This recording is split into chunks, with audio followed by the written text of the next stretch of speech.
It started with murmurs. Small, soft, unintelligible whispers coming from my wife, Hannah, as she slept beside me. At first, I didn't think much of it. People talk in their sleep. But after the third night, something about the way she spoke made the hairs on my neck stand up. She wasn't just murmuring nonsense. She was having a conversation.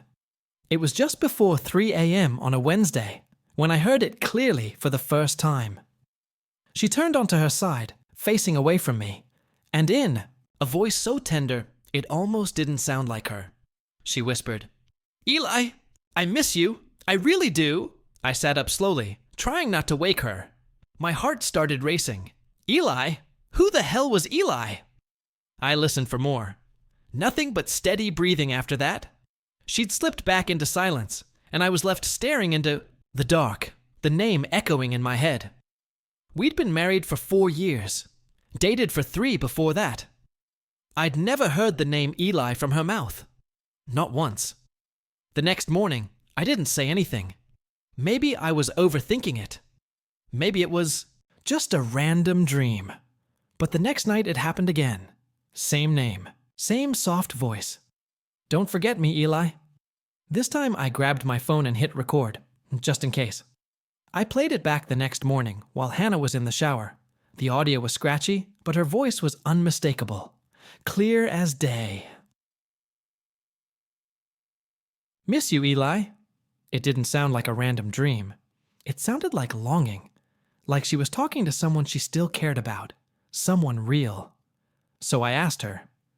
Over coffee, as casually as I could manage, I said, "Hey, do you know anyone named Eli?" Her hand froze mid-sip. Her eyes darted to mine for a split second before she laughed nervously. "Eli? No, I don't think so." "Why?" "You said the name in your sleep last night." She shrugged. "Weird. Probably something I saw on TV." "Wasn't that the name of the guy in The Last of Us or something?" I smiled tightly. "That was Joel." She paused again. Just for a second. But it was enough. That night, I pretended to fall asleep early and waited. Around 2 a.m., her breathing shifted. Then, softly, "I wish you could see me now. I'm not happy either, Eli." I didn't sleep the rest of the night. Over the next few days, I became obsessed. Who was Eli? An ex-boyfriend? A secret lover? I combed through her Instagram, Facebook, even LinkedIn. Nothing. No Eli anywhere. No comments, no tags, not even a random like. Then I remembered the old photo boxes in the basement. We'd moved into this house 2 years ago, and some of her childhood stuff was still boxed up. I waited until she left for work and started digging. It didn't take long. One small box was labeled "High School, Don't Toss" in faded Sharpie. Inside, between class pictures and cringy yearbook notes, was a Polaroid of her and a guy with dark curly hair and green eyes. They were sitting on a dock, holding hands, smiling like the world didn't exist. On the back, "Eli, always yours. Summer 08. I stared at it for a long time. He looked like he was maybe 17, same as her. I flipped through the rest of the box. No other photos of him. Nothing else with his name. Just that one picture. When she got home, I didn't confront her. Not yet. I needed more. Because something wasn't adding up. Why was she dreaming about a teenage boyfriend after all these years? Why hide the photo? I checked our medicine cabinet. Sleeping pills, prescribed 2 months ago. She never told me she was having trouble sleeping. The bottle was half empty. That night, she talked again. Only this time, she cried in her sleep. "I didn't mean to forget you. I tried. I tried so hard. I was done pretending it didn't matter." The next morning, I held the photo up in front of her as she walked into the kitchen. She froze. "Where did you find that? Does it matter? Who is he?" She stared at me. Her eyes welled up with tears. And then she said, barely above a whisper, "He's dead." "He's dead." The way she said it, flat, final, stopped me in my tracks. I expected panic. maybe denial. But not this. Not mourning. I sat down slowly, photo still in my hand. Dead? How? Hannah didn't speak at first. She just stared at the picture. I watched her throat bob as she swallowed hard. Car accident, she said finally. Senior. Year. He was my first love. Why didn't you ever tell me about him? She sighed and rubbed her temples like she was trying to squeeze the pain out of her skull. Because it hurt too much. It always did. And I thought I was past it. I really did. So why are you dreaming about him now? That got a reaction. She looked up at me, wide-eyed, like I'd just slapped her. What do you mean? You talk to him in your sleep, every night. It's always his name. You miss him. You wish things were different. You say you're not happy. Her face turned pale. You've been listening to me? I recorded it. You can hear it for yourself. She covered her face with her hands. Oh my God. A long silence stretched between us. Then she finally said something that made my blood run cold. I don't think they're just dreams. I leaned forward. What does that mean? She looked up at me, eyes rimmed red. Sometimes, when I sleep, it's like I'm there, back in that town, by the lake, with him. I can smell the water, feel the air. It's too real. Like he's really waiting for me. Jesus, Hannah. I know how it sounds. I'm not crazy. I don't want him back, I swear. She trailed off, then looked me in the eye. He was the only person who ever saw me. Before you. I loved him. And then he died. And I buried all of that. Until recently, it's like something opened the door again. That would have been easier to accept if she hadn't also said in her sleep, I still love you. I didn't tell her that part. Not yet. For the next few days, I kept my distance. I tried to act normal, but it was like living with a ghost. I wasn't even sure if I was angry. Grief doesn't follow logic. I know that. But there was something about the way she clung to this dead boy, this memory that made me feel like a placeholder, a stand-in. A second chance life gave her, but not the one she truly wanted. I had to know more. I did something I'm not proud of. I contacted her old best friend, Amanda. I hadn't talked to her in years, but she answered right away when I called. When I asked about Eli, her tone changed immediately. You're not asking for Hannah, are you? No, I'm just trying to understand. Amanda was quiet for a beat. Then she said, Eli didn't just die. He died taking her home. They'd had a fight. She told him she wanted to break up before college. He stormed out. She chased him down, begged for a ride, said she didn't want to end it angry. They hit black ice on the way back from the lake. Car went into a tree. She walked away with a concussion. He died on impact. I couldn't speak. She never forgave herself, Amanda added. Her parents made her see a counselor, but she stopped going after a few months. She refused to talk about him after that. Even with me. After I hung up, I sat on the couch, staring at nothing. 1,000 thoughts raced through my head. That night, I watched her sleep again. She didn't speak, just whimpered. And then, around 3 a.m., I swear to God, I felt the bed shift, like someone else had just laid down beside her, but we were alone, or so I thought. I didn't move. I didn't breathe. I just laid there, frozen, staring at the ceiling, my ears straining in the dark. The bed had shifted. Not from her. Not from me. Like the mattress had taken on another weight. Just for a second. But long enough that I knew something had happened. And then, the whisper. Not hers this time. It was faint. So faint, I almost convinced myself I imagined it. But it was there, a low male voice, right beside her. Just one word. Hannah. I turned on the lamp so fast I nearly knocked it over. The room flooded with light. And nothing. No one. Just her. Still. Asleep. Breathing steadily. But the second pillow. It was slightly indented. I didn't sleep the rest of the night. I sat upright in bed, staring at the pillow until dawn.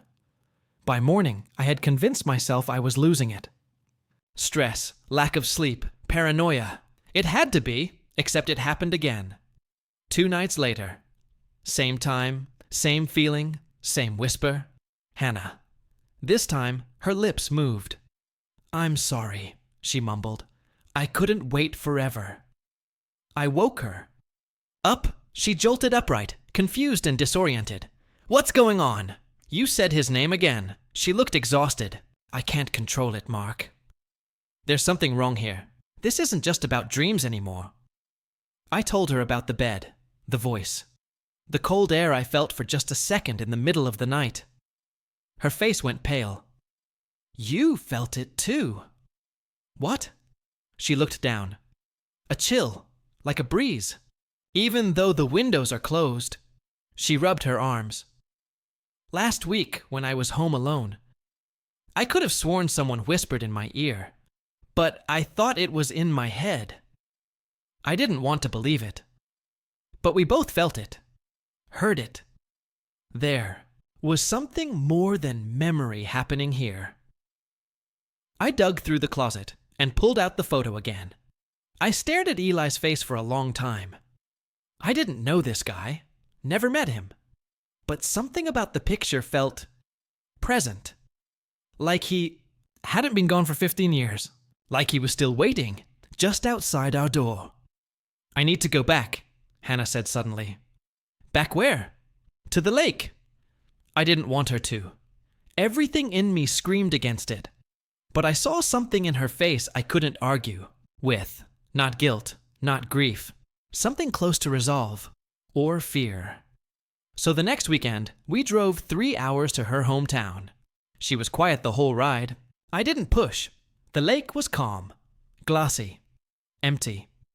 She walked to the dock alone while I stayed back near the car.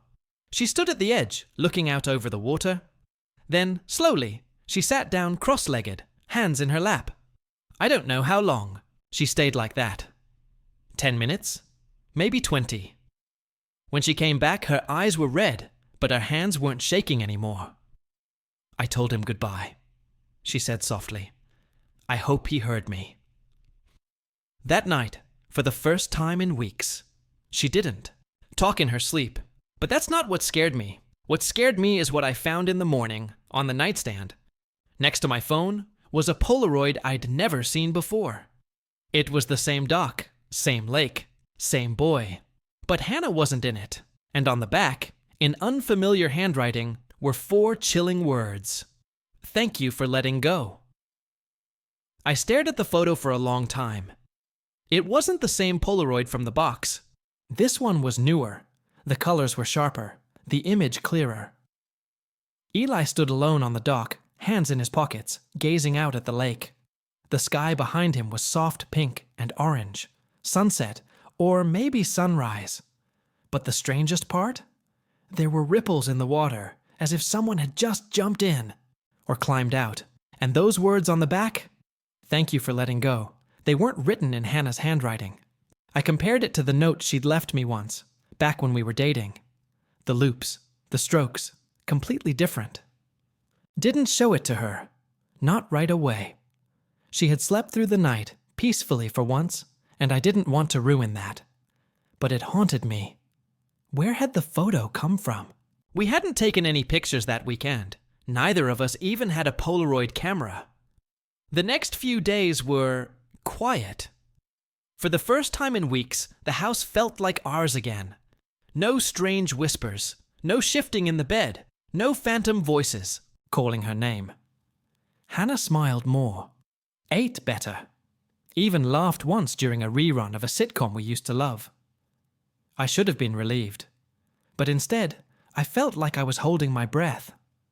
Then, one night, I caught her standing at the window at 3 a.m., staring out into the backyard. "Hannah?" She turned slowly, her eyes glassy. "He's gone." "Eli," she nodded. "He's really gone. I felt it. Like something lifted." She walked over and sat beside me on the bed. I think he just needed to hear me say it. That I'm not waiting for him anymore. That I chose to live. She leaned into me, and for the first time in weeks, I felt like she was really here, with me. That night, I slept better than I had in months, but the story didn't end there. 2 weeks later, I got a package in the mail. No return address. Just my name, handwritten on the front. Inside was a small, beat-up leather journal. It was Eli's. The first page had his name, and the year, Eli Carter, 2007. The rest was filled with entries, some short, some pages long, detailing his life, his thoughts, his love for Hannah.